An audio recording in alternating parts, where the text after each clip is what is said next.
Assalamualaikum warahmatullahi wabarakatuh. Selamat berjumpa kembali anak-anak pada pembelajaran IPS kelas 7 semester 2. Kurikulum Merdeka yang berjudul Potensi Ekonomi Lingkungan bagian kedua. Pada subtema B, yaitu aktivitas kegiatan ekonomi. Semoga kalian tetap rajin belajar dan tetap semangat. Potensi ekonomi lingkungan bagian kedua pada subtema B, yaitu aktivitas kegiatan ekonomi, adalah lanjutan dari potensi ekonomi lingkungan bagian pertama pada subtema A, yang berjudul perubahan potensi sumber daya alam. Kita segera masuk pada materi subtema B, yaitu aktivitas kegiatan ekonomi.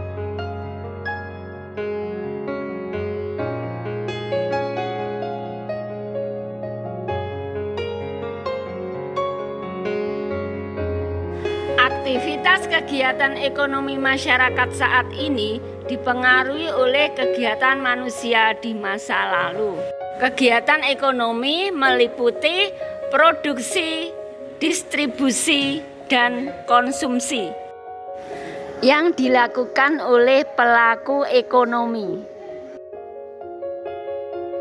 Aktivitas kegiatan masyarakat yang terjadi di berbagai daerah di Indonesia tidak lepas dari aktivitas-aktivitas kehidupan masa lalu. Kehidupan masa lalu ini membentuk kebiasaan dan kebudayaan tersendiri bagi masyarakat sekitar. Lalu, bagaimana aktivitas kehidupan masyarakat masa lalu dapat mempengaruhi aktivitas kegiatan ekonomi saat ini, anak-anak? Subtema aktivitas kegiatan ekonomi terdiri dari 3 subtema, anak-anak. Subtema 1, aktivitas kehidupan masyarakat masa lalu, terdiri dari A. Masa Hindu-Buddha, B. Masa Islam. Subtema yang kedua, kegiatan ekonomi yang meliputi kegiatan produksi, kegiatan konsumsi, dan kegiatan distribusi. Lalu subtema yang ketiga yaitu pelaku ekonomi yang terdiri dari pelaku ekonomi rumah tangga konsumen, pelaku ekonomi rumah tangga produsen, pelaku ekonomi rumah tangga pemerintah, dan yang terakhir pelaku ekonomi masyarakat luar negeri. Adapun tujuan dan indikator capaian pembelajaran aktivitas kegiatan ekonomi, setelah mempelajari materi ini, siswa mampu menguraikan aktivitas kehidupan masa Hindu-Buddha dan Islam, mengidentifikasi kegiatan ekonomi masyarakat. Subtema 1, aktivitas kehidupan masa lalu, ada 2 masa, anak-anak, atau 2 periodisasi. Periodisasi masa yang pertama yaitu kehidupan masyarakat masa Hindu-Buddha. Lalu periodisasi yang kedua yaitu aktivitas kehidupan masyarakat pada masa Islam. Baiklah anak-anak, sekarang kita mulai dengan aktivitas kehidupan masyarakat pada masa Hindu-Buddha. Leluhur bangsa Indonesia mempunyai kemampuan yang cerdas untuk menerima budaya baru dari luar. Mereka mempunyai sifat terbuka dan dapat mengubah budaya dari luar. Lokal genius yang dimiliki oleh leluhur bangsa Indonesia dapat menjadikan budaya asli mereka tidak serta-merta hilang. Mereka memadukan unsur-unsur budaya dari luar dengan budaya yang telah ada dan hidup dari generasi ke generasi.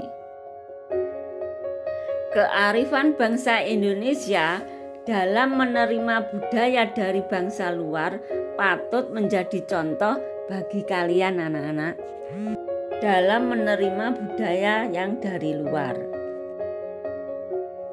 Kalian perlu cerdas dalam menerima dan menyaring budaya dari luar untuk dapat dipadukan dengan budaya asli Indonesia agar tradisi dan budaya Indonesia tetap lestari.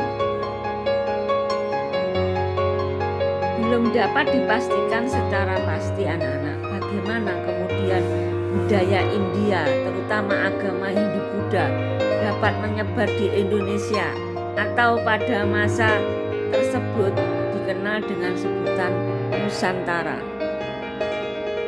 Perlu kalian ketahui bahwa proses penyebaran dan perkembangan budaya India melalui teori-teori dari berbagai ahli anak-anak, antara lain teori Brahmana, teori Waisa, dan teori Ksatria. Baiklah anak-anak, sekarang kita mulai dengan teori Brahmana. Agama Hindu masuk ke Indonesia dibawa oleh Brahmana. Brahmana adalah kasta yang memahami dengan benar kitab Weda dan bertanggung jawab untuk menyebarkan agama Hindu. Teori berikutnya yaitu teori Waisa. Menurut teori ini, penyebaran budaya India dilakukan oleh pedagang India melalui jalur laut. Teori berikutnya yaitu teori Waisa. Menurut teori ini, penyebaran budaya India dilakukan oleh pedagang India melalui jalur laut. Pedagang pada masa itu sedang berkembang karena jalur sutra yang menghubungkan India Tiongkok melalui jalur laut dan melalui wilayah Nusantara. Teori yang berikutnya yaitu teori Ksatria. Agama Hindu masuk Indonesia oleh para prajurit India yang ingin menaklukkan Nusantara. Mereka melakukan penyebaran agama Hindu melalui penaklukan wilayah atau prajurit yang melarikan diri setelah kalah perang. Berikutnya teori masuknya agama Hindu ke Indonesia yang terakhir yaitu teori arus balik. Berdasarkan teori ini, penduduk Nusantara yang ulung dalam berlaut melakukan interaksi di negeri India dan pulang ke Nusantara untuk menyebarkan agama Hindu yang mereka pelajari. Aktivitas kehidupan masyarakat pada masa Hindu-Buddha dipengaruhi oleh beberapa kerajaan anak-anak, antara lain 1. Kerajaan Kutai Martadipura. 2. Kerajaan Tarumanegara, penanda peradaban. 3. Kerajaan Sriwijaya. 4. Kerajaan Singasari. Dan yang kelima, Kerajaan Majapahit. Baiklah anak-anak, sekarang kita mulai dengan Kerajaan Kutai Martadipura. Kerajaan Kutai Martadipura merupakan gerbang masa sejarah Nusantara. Nah, anak-anak, sekarang kita mulai dengan uraian dan materi tentang Kerajaan Kutai Martadipura. 1. Yaitu Kerajaan Kutai Martadipura. Kerajaan Kutai Martadipura terletak di Kalimantan Timur di tepi Sungai Mahakam dan dibuktikan dengan ditemukannya 7 buah prasasti berbentuk yupa. Prasasti yupa bertuliskan huruf Pallawa dan berbahasa Sanskerta. Huruf Pallawa tersebut diidentifikasi bentuk dan jenisnya berasal dari sekitar tahun 400 Masehi. Pada salah satu yupan diketahui bahwa raja yang memerintahkan adalah Mulawarman, anak dari Aswawarman, cucu dari Kudungga. Kudungga bukan nama Sanskerta, tetapi nama asli Nusantara. Sementara nama Aswawarman disebut sebagai pembentuk keluarga atau Wamsakarta. Demikianlah anak-anak uraian dan materi tentang pengaruh kehidupan masyarakat pada Hindu-Buddha yang pertama. Pengaruh kehidupan masyarakat pada Hindu-Buddha yang kedua yaitu Kerajaan Tarumanegara.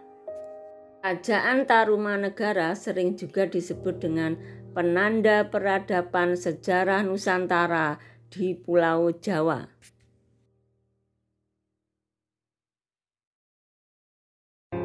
Pada sekitar tahun 400 sampai 500 Masehi, di Jawa Barat terdapat Kerajaan Tarumanegara. Raja yang berkuasa adalah Purnawarman. Kerajaan Tarumanegara diidentifikasikan dari berbagai penemuan anak-anak. Antara lain dari prasasti di Cearuteun, kebun kopi, jambu, pasir awi, Muara Cianten, Bogor, Tugu Cilincing, Jakarta. Sementara di Desa Lebak, Banten Selatan ditemukan prasasti Munjul. Prasasti-prasasti tersebut ditulis dengan huruf Pallawa dan berbahasa Sanskerta yang diubah dalam bentuk syair. Pada prasasti Cearuteun didapatkan 2 tapak kaki anak-anak. 2 tapak kaki tersebut merupakan tapak kaki raja yang menyerupai kaki Dewa Wisnu. Sedangkan pada prasasti kebun kopi terdapat gambar tapak kaki gajah raja yang dikatakan sebagai tapak kaki Ariwata atau gajah Dewa Indra. Demikianlah anak-anak uraian materi tentang Kerajaan Tarumanegara. Pengaruh aktivitas kehidupan masyarakat pada masa Hindu-Buddha yang ketiga, Kedatuan Sriwijaya atau sang penguasa perairan Nusantara.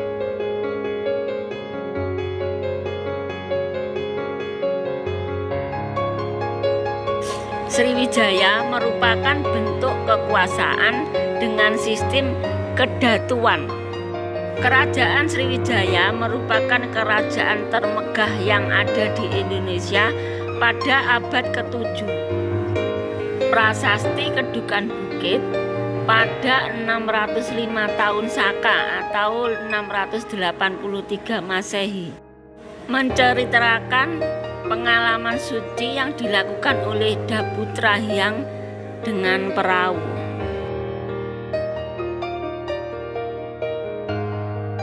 Ia berangkat dari Minangatamwan dengan membawa tentara sebanyak 20.000 orang dan berhasil menaklukkan beberapa daerah anak. Perjalanan ini membawa kemenangan bagi Sriwijaya dan membawa kemakmuran. Belum dapat dipastikan di mana titik letak kerajaan Sriwijaya di Sumatera anak. Kekuasaan Sriwijaya diperkirakan terbentang di seluruh Sumatera sampai semenanjung Malaya dan mungkin sampai daerah Pulau Jawa bagian barat. Sriwijaya mempunyai daerah yang luas dan strategis di perairan Samudra Hindia dan Selat Malaka. Mereka mempunyai armada laut sebagai kekuatan militer yang sangat kuat.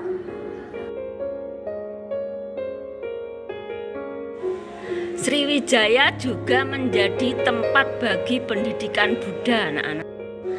Pendeta Itsing dalam catatannya menunjukkan bahwa sebelum ke India, beliau singgah di Sriwijaya selama 6 bulan. Pada tahun 685 Masehi, beliau kembali ke Sriwijaya dan tinggal selama 4 tahun untuk mempelajari berbagai kitab suci Buddha dari bahasa Sanskerta ke dalam bahasa Tionghoa. Cerita perjalanan Ising menunjukkan bahwa Sriwijaya merupakan pusat kegiatan ilmiah agama Buddha. Demikianlah anak-anak uraian materi tentang Kerajaan Sriwijaya. Pengaruh aktivitas kehidupan masyarakat pada masa Hindu-Buddha selanjutnya yaitu Kerajaan Mataram kuno. Kerajaan Mataram kuno merupakan nuansa kemewahan peradaban Nusantara di Pulau Jawa.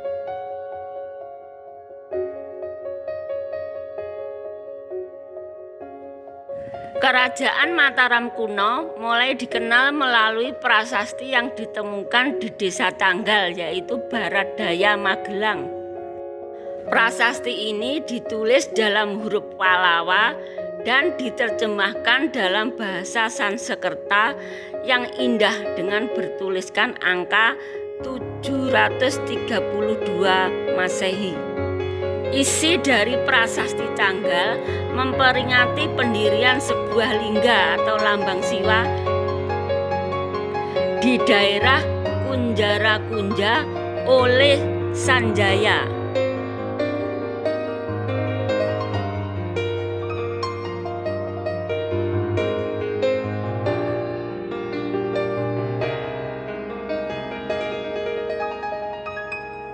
Di Kerajaan Mataram terdapat dua wangsa, yaitu Sanjaya dan Sailendra yang memperebutkan kekuasaan. Pada pertengahan abad ke-9, kedua wangsa bersatu dengan perkawinan Rakai Pikatan dan Pramowardhani. Pramowardhani adalah raja putri dari keluarga Sailendra. Bukti dari persatuan keluarga tersebut adalah Candi Plaosan. Candi Plaosan merupakan perpaduan dari corak agama Buddha dan Hindu yang dibangun sebagai simbol persatuan dari dua keluarga melalui pernikahan Rakai Pikatan dan Pramodawardhani.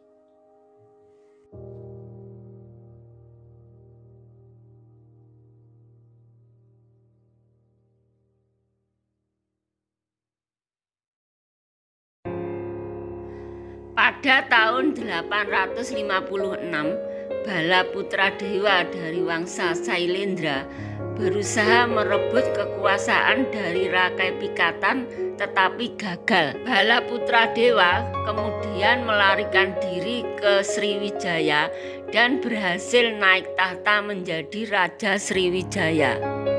Setelah Bala putra dewa berhasil menghapus kekuasaan Sailendra di Jawa, Rakai Pikatan turun tahta dan diganti oleh Dia Lokapala atau Rakai Kayuwangi.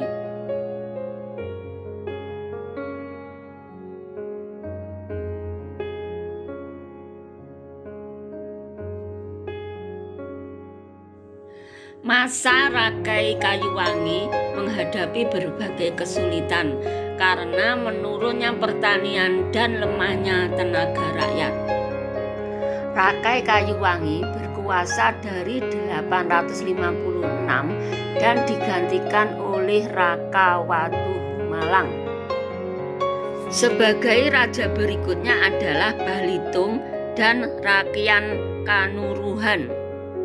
Mataram kuno diperkirakan pindah ke Jawa Timur tahun 929 karena di Jawa Tengah terjadi gempa gunung meletus.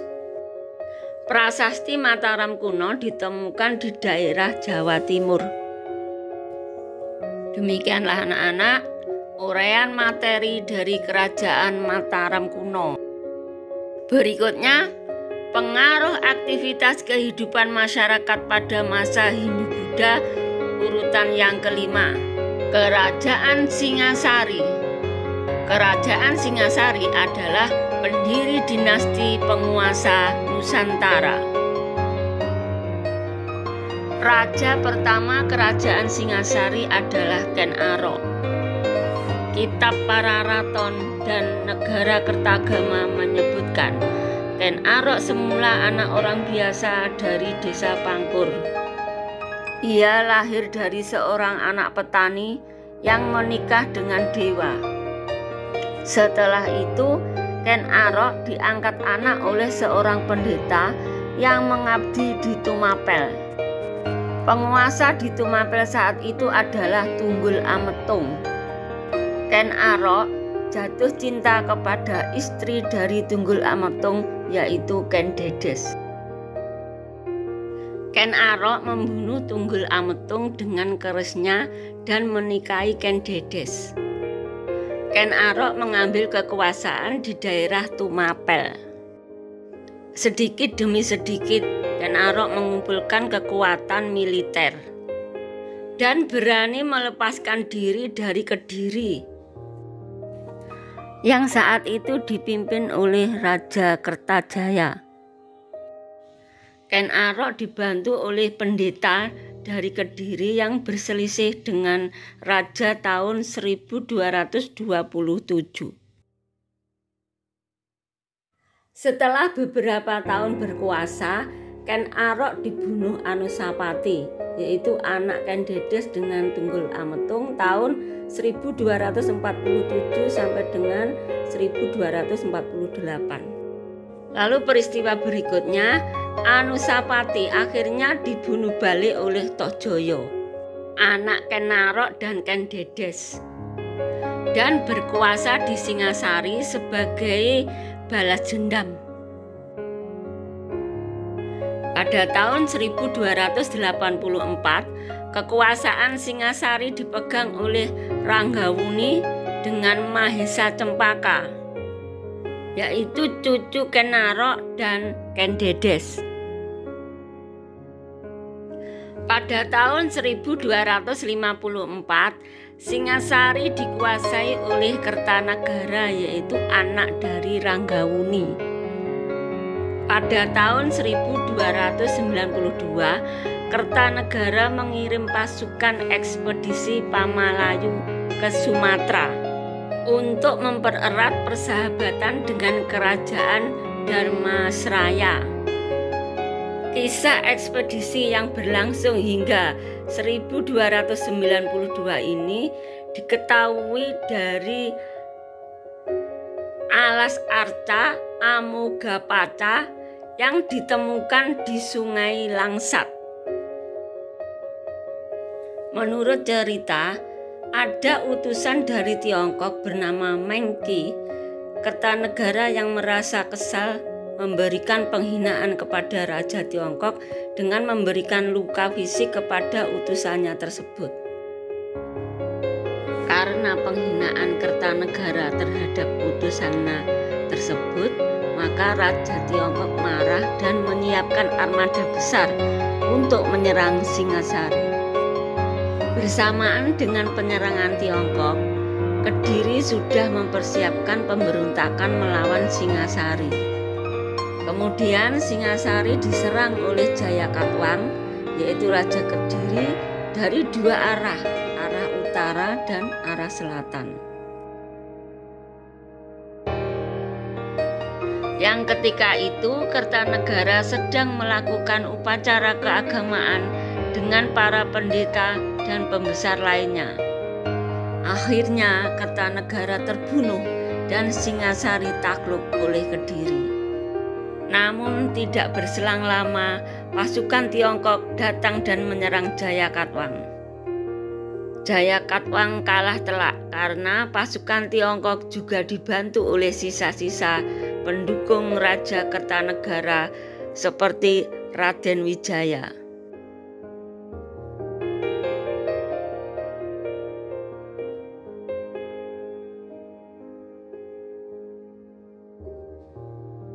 Raden Wijaya mengetahui kalau Jayakatwang telah kalah.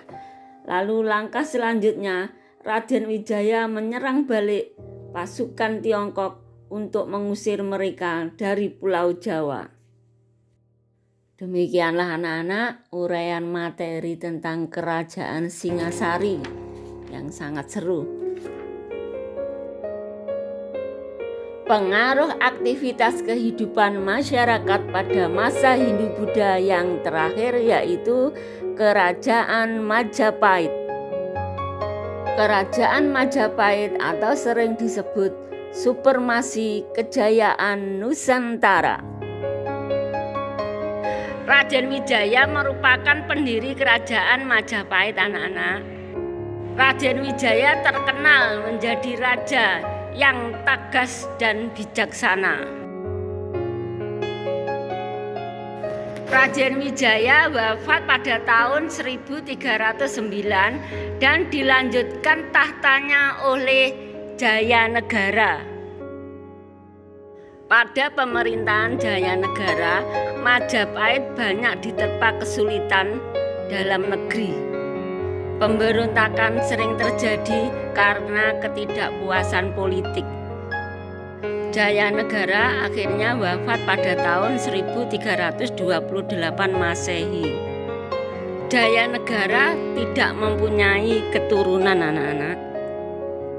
Sebagai penggantinya adalah anak wanita dari Gayatri, yaitu ibu tiri dari Jayanegara, Batara Kahuripan, yaitu nama gelar, dan mendapatkan gelar Tribuana Tunggadewi Jaya Wisnu Wardani.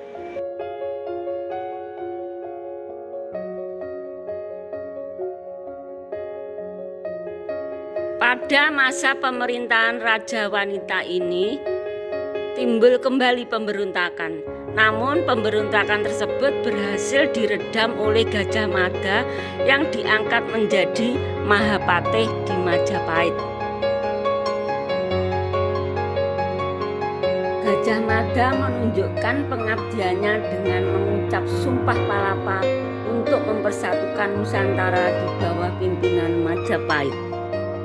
Pada tahun 1350, Tribuana Tunggadewi turun tahta dan digantikan oleh anaknya yaitu Hayam Wuruk yang lahir tahun 1334 Masehi.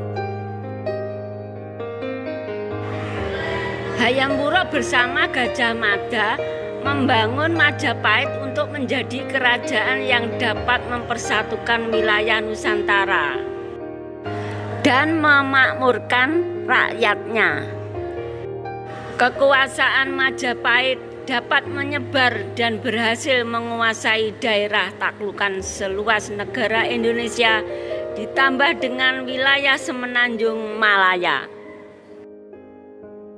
Selain menaklukkan, mereka juga mempererat persahabatan dengan raja-raja tetangga Majapahit. Pada pemerintahan Hayam Wuruk, kemakmuran dan keamanan terwujud dengan baik. Lalu peristiwa selanjutnya, Gajah Mada wafat pada tahun 1364. Setelah Gajah Mada wafat, Majapahit mengalami kesulitan. Siapa yang menggantikan beliau? Pada tahun 1389, Hayam Wuruk wafat dan digantikan oleh menantunya Wikramawardhana. Pernikahan antara Hayam Wuruk dan salah satu selirnya mendapatkan anak laki-laki yang bernama Bharata Wirabumi. Bharata Wirabumi diamanahkan untuk memimpin wilayah Majapahit di bagian timur Pulau Jawa. Kemudian Majapahit dikisahkan terpecah menjadi dua antara kekuasaan Wirawardhana dan Bharata Wirabumi. Pada perang Paregreg, yaitu peristiwa Paregreg, berakhir dengan kalahnya Bharata Wirabumi. Peristiwa Paregreg atau perang saudara berdampak bagi keruntuhan Majapahit. Terbukti Tiongkok yang sudah sejak lama mengganggu kekuasaan Majapahit berusaha kembali memikat daerah-daerah di luar Pulau Jawa. Kalimantan Barat, Melayu dan Palembang lepas dari kekuasaan Majapahit. Lalu menyusul Malaka dan daerah lainnya yang kemudian melepaskan diri juga. Wikramawardhana wafat pada tahun 1429 Masehi dan kemegahan Majapahit seakan menuju ke arah keruntuhan. Peradaban Hindu-Buddha yang menjadi awal dari peradaban masa sejarah di Indonesia berlangsung berabad-abad sampai kemudian pengaruh Islam datang. Peradaban Hindu-Buddha membawa dampak positif bagi bangsa Indonesia, anak-anak. Peradaban Hindu-Buddha meninggalkan banyak jejak yang masih banyak dikaji dan dinikmati oleh kalian. Masa Hindu-Buddha mempunyai peninggalan yang cukup banyak untuk kalian, anak-anak, baik untuk wisata maupun untuk pembelajaran. Beberapa di antara peninggalan tersebut adalah candi, seni pahat, seni ukir, arca, dan logam, juga hasil kesusastraan, anak-anak. Candi berasal dari salah satu nama untuk Dewi Durga, yaitu Candika. Bangunan candi dibangun untuk memuliakan orang yang telah wafat, khususnya untuk para raja dan orang-orang terkemuka. Kesusastraan pada zaman Hindu-Buddha ditulis sebagai gancaran atau prosa dan tembang atau puisi. Ditinjau dari isi kitab, kesusastraan terdiri atas tutur dan kitab-kitab uraian sejarah. Demikianlah anak-anak uraian materi tentang pengaruh aktivitas kehidupan masyarakat pada masa Hindu-Buddha. Materi berikutnya kita lanjutkan dengan pengaruh aktivitas kehidupan masyarakat pada masa Islam.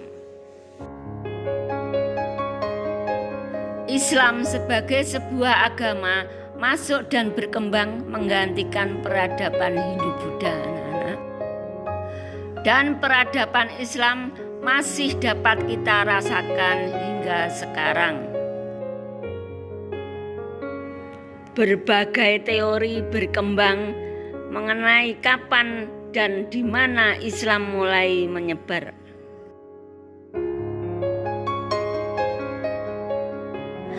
Adapun teori yang mengatakan tentang masuknya Islam yang pertama yaitu berita dari Tiongkok. Berita Tiongkok menyebutkan bahwa terdapat hunian para pedagang Arab Islam di pantai barat Sumatera. Islam masuk Nusantara tidak langsung dari Arab, tetapi melalui ajaran tasawuf yang berkembang di India, anak-anak. Daerah yang menjadi asal ajaran tasawuf adalah Gujarat. Islam dari Gujarat melalui Samudra Pasai pada abad ke-13 Masehi. Berikutnya adalah teori yang mengatakan bahwa Islam berasal dari Persia. Islam masuk Indonesia dari Persia dan bermazhab Syiah. Pendapat beliau berdasarkan kepada sistem mengeja membaca huruf Al-Quran. Seperti Arab mengeja dengan fathah, lalu Persia menyebutnya Jabar. Islam masuk Nusantara melalui Tiongkok berdasarkan kepada Sultan Demak yang merupakan keturunan Tiongkok dan Wali Songo adalah peranaan dari Tiongkok. Dasar dari pendapat beliau adalah Kronik Kelenteng Sampokong di Semarang. Masuk dan berkembangnya Islam di Nusantara akibat umat Islam memiliki navigator atau mu'alim dan perdagangan muslim yang beraktivitas secara aktif di pelayaran dan di perdagangan. Islam yang masuk ke Nusantara berkembang dengan pesat.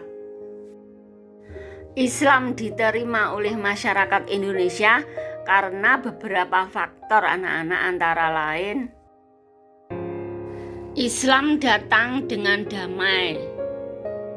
Islam tidak membedakan stratifikasi manusia berdasarkan kelas. Metode ibadah umat Islam mudah untuk dilakukan dan tidak butuh biaya.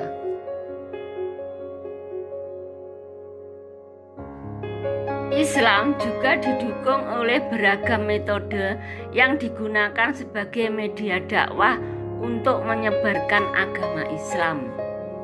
Berbagai media dakwah untuk penyebaran Islam adalah sebagai berikut, anak-anak.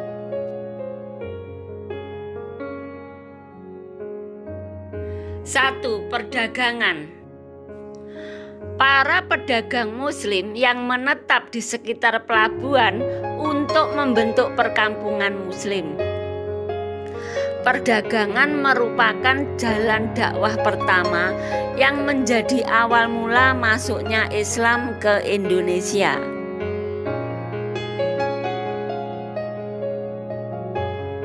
Lalu media untuk penyebaran Islam yang kedua yaitu pernikahan.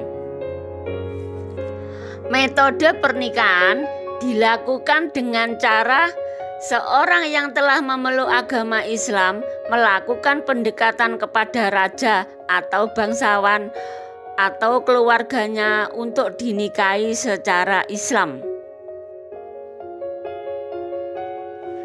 Media untuk penyebaran Islam yang ketiga yaitu pendidikan. Pendidikan untuk menyebarluaskan agama Islam dilakukan dengan seorang murid atau santri yang berguru kepada seorang ulama di pesantren. Kemudian setelah cukup ilmunya dan lulus dari pesantren, berdakwah ke daerah asal dan daerah lain yang belum memeluk agama Islam.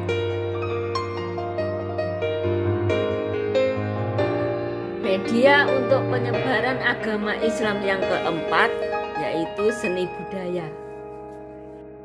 Seni budaya sering digunakan oleh ulama dan wali dalam mendakwahkan Islam dengan pagelaran wayang, upacara sekaten, lalu seni pahat, seni ukir, seni tari, seni musik, dan seni sastra. Media untuk penyebaran Islam yang keempat yaitu dengan dakwah. Strategi penyebaran Islam di Nusantara dengan metode dakwah cukup sering dilakukan oleh seorang wali dan ulama. Mereka menyebarkan Islam dengan berdakwah ke kampung-kampung dan desa-desa untuk menyebarkan Islam. Berikutnya, media untuk menyebarkan Islam yang terakhir atau yang keenam yaitu tasawuf. Metode tasawuf juga menjadi strategi dakwah yang efektif karena sesuai dengan kultur dari peradaban Hindu-Buddha di peradaban sebelumnya. Tasawuf yang menggunakan mistikasi mudah dipahami oleh masyarakat Nusantara yang berorientasi kepada kebudayaan Hindu-Buddha. Islam yang menjadi peradaban bangsa Indonesia selanjutnya juga diwarnai berdirinya beberapa kerajaan, anak-anak. Kerajaan-kerajaan bercorak Islam tersebut akhirnya tersebar dari barat hingga timur Indonesia. Pada masa Islam, banyak sumber sejarah yang mendukung dan membuktikan mengenai keberadaan kerajaan Islam. Kerajaan Islam di Indonesia mempunyai pengaruh yang besar dan masih dapat terasa hingga sekarang, anak-anak. Bahkan kerajaan Islam masih ada yang bertahan hingga sekarang. Baiklah anak-anak, kita sekarang mulai masuk pada kerajaan-kerajaan Islam yang ada di Indonesia. Antara lain 1. Samudra Pasai, 2. Aceh Darussalam, 3. Demak, 4. Banten, 5. Makassar, dan 6. Mataram Islam. Baiklah anak-anak, kita mulai masuk pada uraian dan materi tentang kerajaan Islam yang pertama, yaitu Samudra Pasai. Kerajaan Samudra Pasai sering juga disebut garden terdepan Nusantara.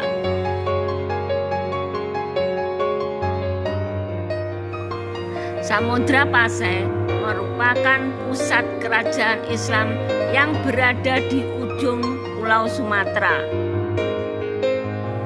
Sultan pertama kerajaan Samudra Pasai adalah Malik Al-Saleh. Lalu yang kedua, Sultan Muhammad, yaitu putra dari Malik Al-Saleh tahun 1297 sampai dengan 1326. Berikutnya, Sultan yang ketiga adalah Malik Al-Tahir. Lalu Sultan yang keempat yaitu Sultan Ahmad. Pada waktu kepemimpinan Sultan Ahmad, Samudra Pasai mendapat kunjungan dari Ibnu Battuta. Ibnu Battuta meninggalkan catatan yang berisi Samudra Pasai mempunyai pelabuhan yang sangat penting di jalur perdagangan Selat Malaka.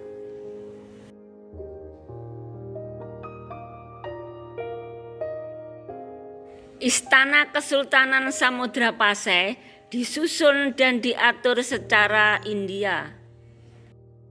Beberapa pembesar kerajaan terdapat pula orang-orang Persia. Patihnya mempunyai gelar Amir. Demikianlah anak-anak uraian materi tentang kerajaan Islam yang pertama di Indonesia, yaitu Samudra Pasai. Berikut kita lanjutkan dengan kerajaan Islam yang kedua. Kerajaan Islam yang kedua di Indonesia adalah Aceh Darussalam. Aceh Darussalam merupakan benteng tangguh Islam di Nusantara. Masa kejayaan dari kerajaan Aceh tercapai pada pemerintahan Sultan Iskandar Muda tahun 1607 sampai dengan 1636 Masehi, anak-anak. Sultan Iskandar Muda memiliki kekuatan militer yang kuat dan besar. Beliau berhasil menguasai Sumatera sampai daerah Bengkulu dan Kampar. Sultan Iskandar Muda digantikan oleh menantunya Iskandar Thani. Pada masa kepemimpinan Iskandar Thani, kejayaan Aceh terus berlangsung dan bertambah jaya. Pada tahun 1641 Masehi, beliau wafat dan tanda-tanda kemunduran Aceh terjadi. Perselisihan antara kalangan keluarga kerajaan menyebabkan kelemahan yang menjadikan sebagian kekuasaan Aceh runtuh. Sebab lain dari keruntuhan Aceh adalah adanya orang Belanda yang berhasil merebut Malaka pada tahun 1641 Masehi. Akhirnya Aceh juga berhasil direbut oleh Belanda dengan politik adu dombanya serta menghasut Aceh.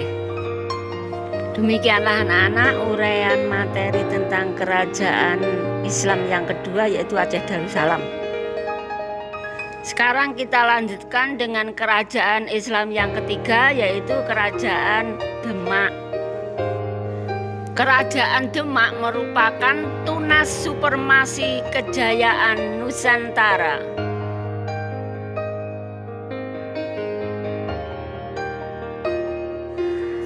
Raden Patah yang memeluk agama Islam memutuskan hubungan dengan Majapahit dan mendirikan kerajaan Demak. Jepara, Tuban, Gresik membantu Demak berdiri menjadi kerajaan. Pati Unus yang menjabat bupati di Jepara sangat rajin membantu ayahnya, Raden Patah, untuk meluaskan kekuasaan di Demak. Pati Unus memberanikan diri memimpin pasukan untuk menaklukkan Portugis di Malaka. Tetapi usahanya gagal. Berikutnya Pati Unus menggantikan ayahnya selama 3 tahun. Beliau kemudian wafat dan Pati Unus terkenal dengan nama lain yaitu Pangeran Sabranglor. Pengganti Pati Unus adalah Pangeran Trenggono yang memerintah pada tahun 1564.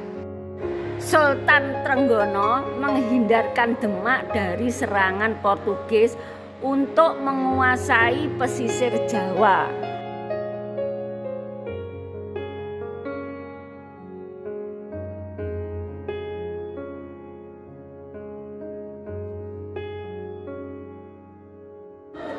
Fathahilah atau Valetean atau Kyai Fatullah adalah seorang ulama dari pesisir Aceh yang hijrah ke Demak.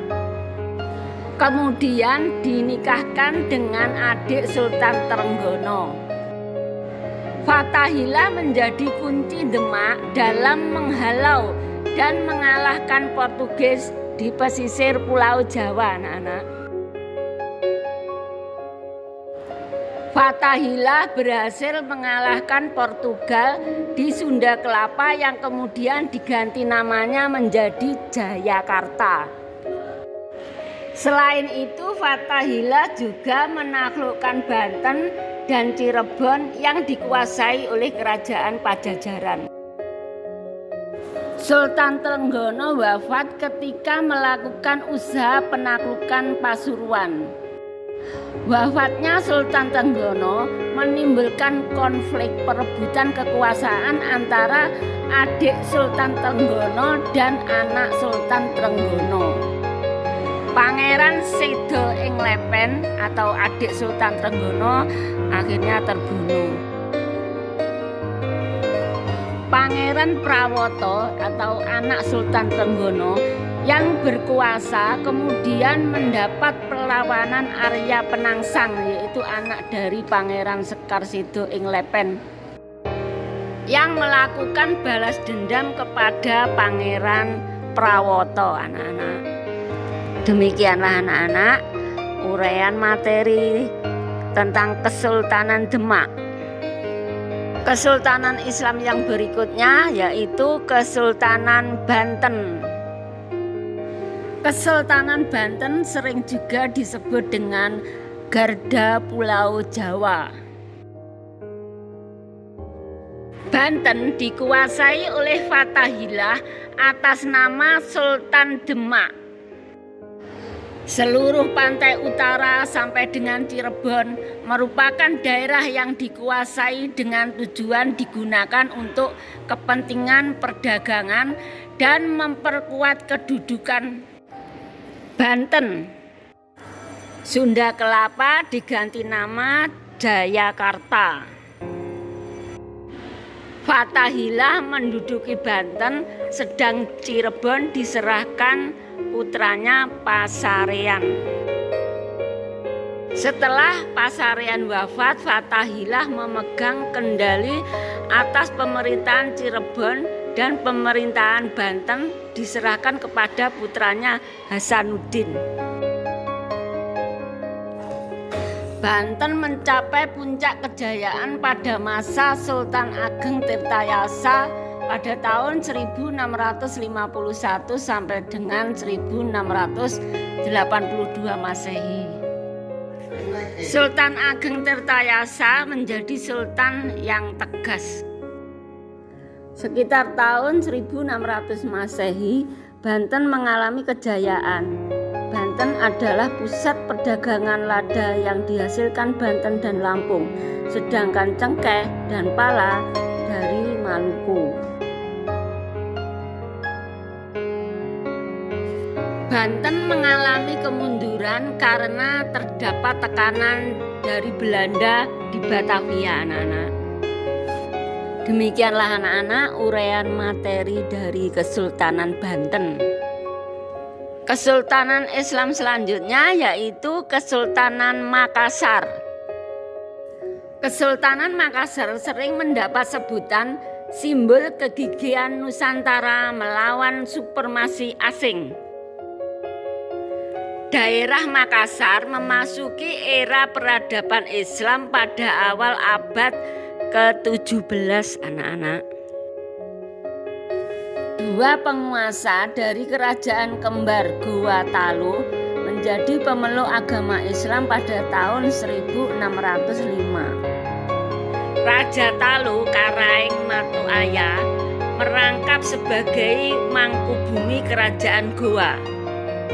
Raja Talu mengambil gelar Sultan Abdullah dengan julukan sebagai Awalul Islam, dan Raja Daeng Manrabia memiliki gelar Sultan Alauddin. Dwi Tunggal Alauddin dan Abdullah sangat giat dalam mengislamkan rakyatnya, anak-anak. Sultan Abdullah atau Raja Talu dan Sultan Alauddin atau Raja Goa memperluas kerajaan dan menjadikannya kerajaan Islam pertama yang ada di Sulawesi. Penguasa kerajaan Goa Talu berikutnya adalah Sultan Muhammad Said. Beliau tidak segan untuk mengirimkan armada Goa ke Maluku dalam perlawanan rakyat melawan penjajah yang bertindak sewenang-wenang, anak-anak.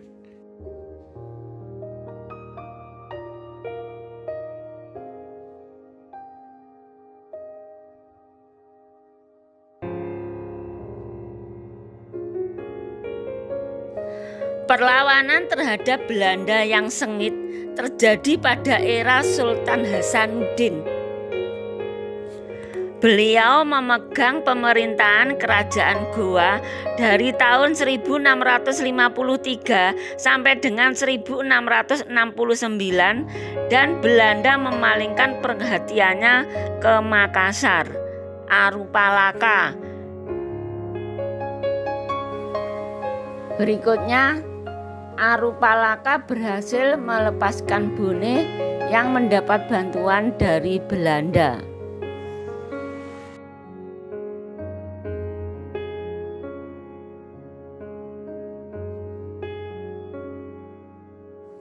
Bukti sejarah dari kerajaan Goa Talu adalah Benteng Fort Rotterdam yang terletak di dekat pantai.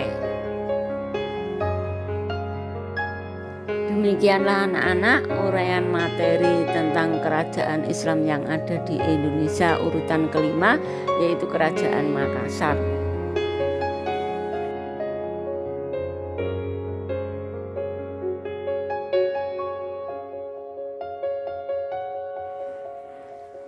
Berikutnya adalah Kesultanan Islam yang keenam, yaitu Kesultanan Mataram.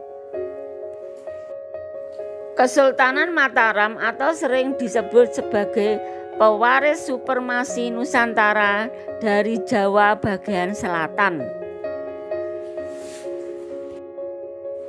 Sutawijaya yang bergelar Panembahan Senopati mengangkat dirinya menjadi Sultan Mataram.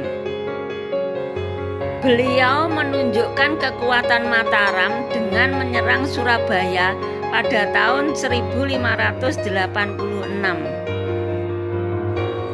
Sebagian wilayah di Pulau Jawa bagian tengah dan timur berhasil ditaklukkan Mataram. Berikutnya, beliau memindahkan perhatian ke Pulau Jawa bagian barat. Pada tahun 1595 Masehi, Cirebon dan Galuh dapat dikuasai anak-anak. Peristiwa selanjutnya, Panembahan Senopati wafat pada tahun 1601 dan dimakamkan di Kota Gede. Penggantinya adalah Mas Jolang atau Panembahan Sedo ing Krapyak. Mas Jolang sibuk meredam pemberontakan Demak dan Ponorogo, tetapi segera bisa diatasi. Mas Jolang menduduki Mojokerto, Gresik, dan membakar desa sekitar Surabaya. Berikutnya, Mas Jolang wafat pada tahun 1613 dan diganti oleh Adipati Martapura. Adipati Martapura selalu sakit-sakitan dan tidak mampu menjalankan pemerintahan anak-anak. Beliau diganti oleh saudaranya Raden Rangsang yang tegas dan kuat. Di bawah pemerintahannya tahun 1613 sampai dengan 1645, sosok yang dikenal dengan sebutan Sultan Agung ini, Mataram mengalami kejayaan. Pada masa Sultan Agung, Mataram meneruskan ekspansi sampai ke Banten, tetapi mendapat hambatan di Batavia yang dikuasai oleh Belanda. Pada tahun 1628, Sultan Agung melancarkan serangan terhadap Batavia. Pengganti Sultan Agung yaitu Amangkurat I hingga Pakubuwono II. Penguasa pengganti Sultan Agung tidak begitu kuat dalam menghadapi Belanda, terutama dengan adanya perjanjian antara Mataram dan Belanda sehingga banyak merugikan rakyat. Mataram semakin terdesak dengan perjanjian-perjanjian yang terus dilakukan oleh Belanda. Banyak ketidakpuasan muncul di dalam keluarga raja dan banyak terjadi suksesi di antara mereka. Akhirnya melalui perjanjian Giyanti pada tanggal 13 Februari 1775, Mataram pecah menjadi dua kerajaan, yaitu Kesultanan Yogyakarta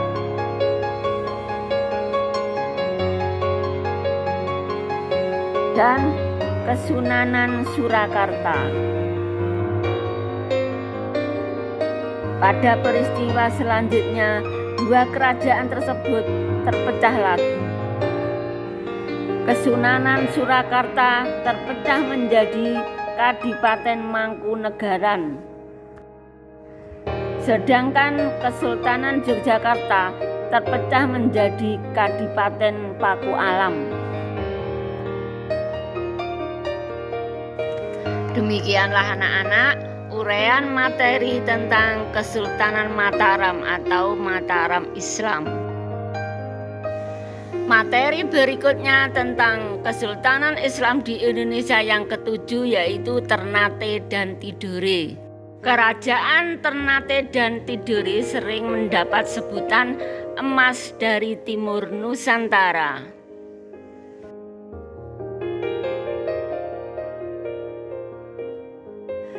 Dua pulau kecil bersebelahan.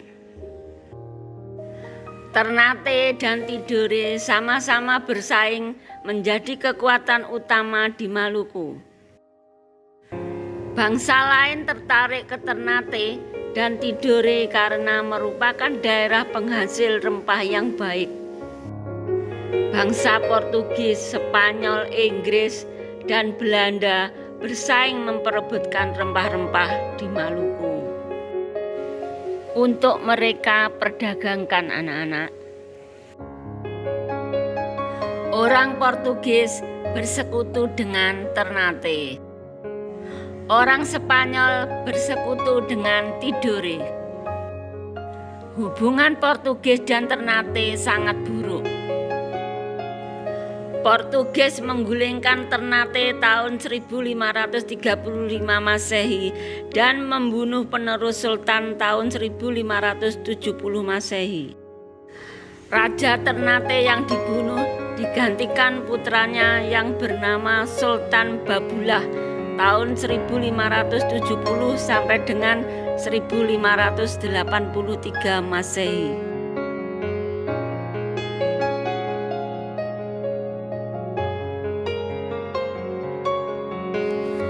Sultan Babullah memerintahkan dengan motivasi agama, anak-anak. Sultan Babullah merupakan penganut Islam yang taat dan mengusir Portugis dari kerajaannya pada tahun 1575 Masehi. Orang-orang Eropa kemudian pindah ke Tidore.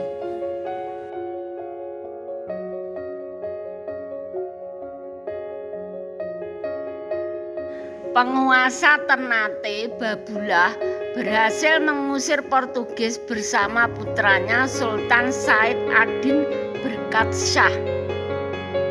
Bertahta tahun 1584 sampai 1606 Masehi. Beliau berdua menyebarkan Islam di pulau-pulau sekitarnya.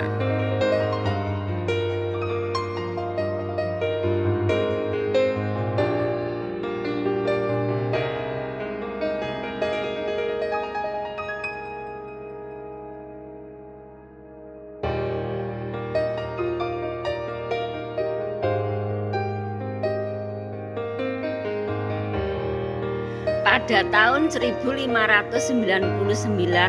orang Portugis kembali ke Maluku membuat mereka benci terhadap Portugis.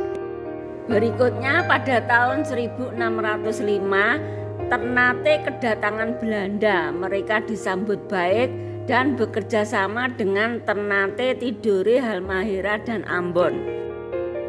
Pada tahun 1607, Belanda telah membuat perjanjian dengan Ternate yang secara normal memegang kekuasaan di Seram Barat. Belanda yang diberi kesempatan untuk memonopoli memberi sikap yang berkebalikan dengan apa yang diperbuat anak-anak. Belanda melakukan pembantaian di Banda dan membunuh penduduk yang menyalahi Belanda. Belanda memancapkan kekuasaannya melalui kerjasama yang merugikan penduduk lokal anak-anak. Mereka memerintahkan untuk memusnahkan dan tidak menanam rempah-rempah di Maluku kecuali di Maluku Selatan. Demikianlah anak-anak uraian materi tentang Kesultanan Ternate dan Tidore. Kesultanan Islam yang terakhir yaitu yang urutan ke-8 yaitu Kesultanan Banjarmasin. Kesultanan Banjarmasin disebut juga dengan perisai penjajahan di Kalimantan.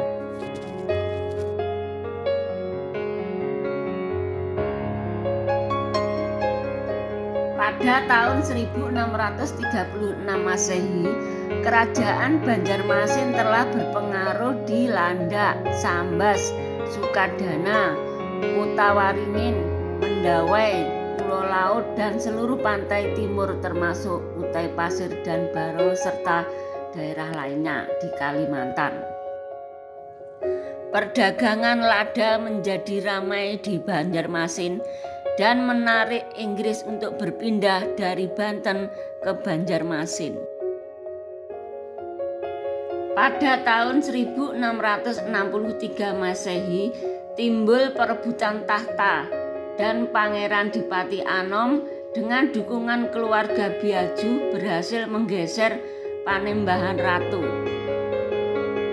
Perubahan yang ada di istana diselesaikan dengan suatu kompromi anak-anak. Panembahan Ratu berkedudukan di Martapura.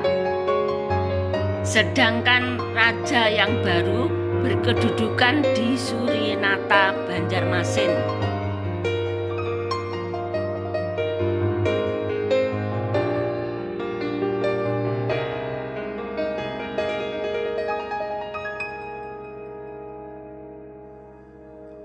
Pada tahun 1670 pecah perang perebutan tahta.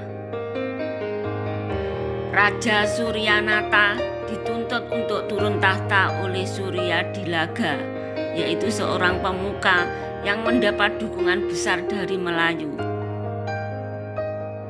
Hingga pada akhirnya Raja Suryanata tersisihkan. Pada awal abad ke-18 Masehi, kedudukan Banjarmasin tetap kuat, tidak terpengaruh oleh bangsa asing. Pelabuhan Banjarmasin bebas untuk perdagangan asing seperti Inggris, Tiongkok, Perancis, dan Portugis. Banyak dari peradaban Islam di Indonesia meninggalkan jejak, anak-anak. Peninggalan-peninggalan tersebut masih digunakan dan berfungsi hingga sekarang.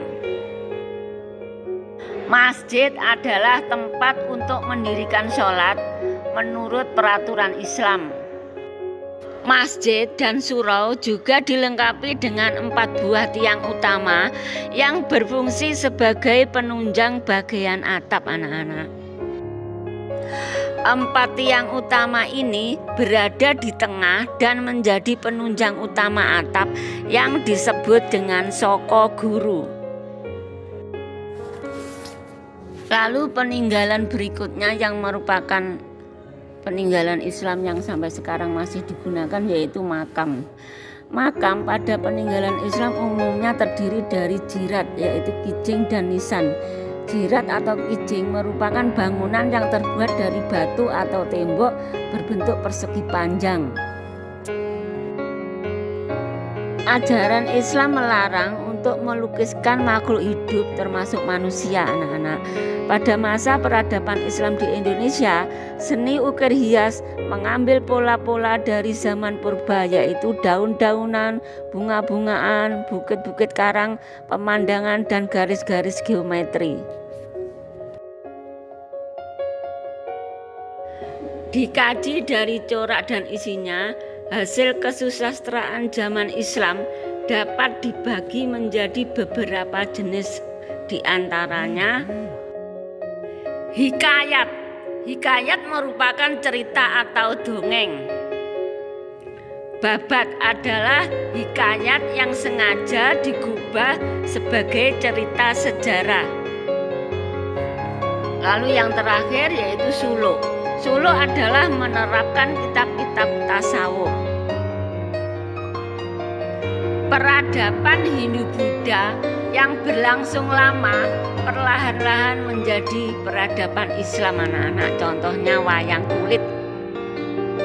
Wayang kulit pada masa peradaban Islam disadur oleh Sunan Kalijaga untuk berdakwah kepada masyarakat luas dan menjadi media yang efektif digunakan untuk menyebarkan agama Islam di masa lalu. Demikianlah anak-anak uraian materi tentang aktivitas kehidupan masyarakat Indonesia pada masa Islam. Dengan berakhirnya kerajaan-kerajaan Islam di Indonesia, maka saya akhiri juga pembelajaran IPS 7 semester 2 tema 3, subtema 2 yaitu aktivitas ekonomi. Subtema aktivitas kehidupan masyarakat masa lalu yaitu masa Hindu-Buddha dan masa Islam. Sedangkan subtema kegiatan ekonomi dan pelaku ekonomi akan saya lanjutkan pada video berikutnya, anak-anak. Saya kira sekian, anak-anak. Selamat belajar, sampai berjumpa lagi pada pembelajaran berikutnya. Wassalamualaikum warahmatullahi wabarakatuh.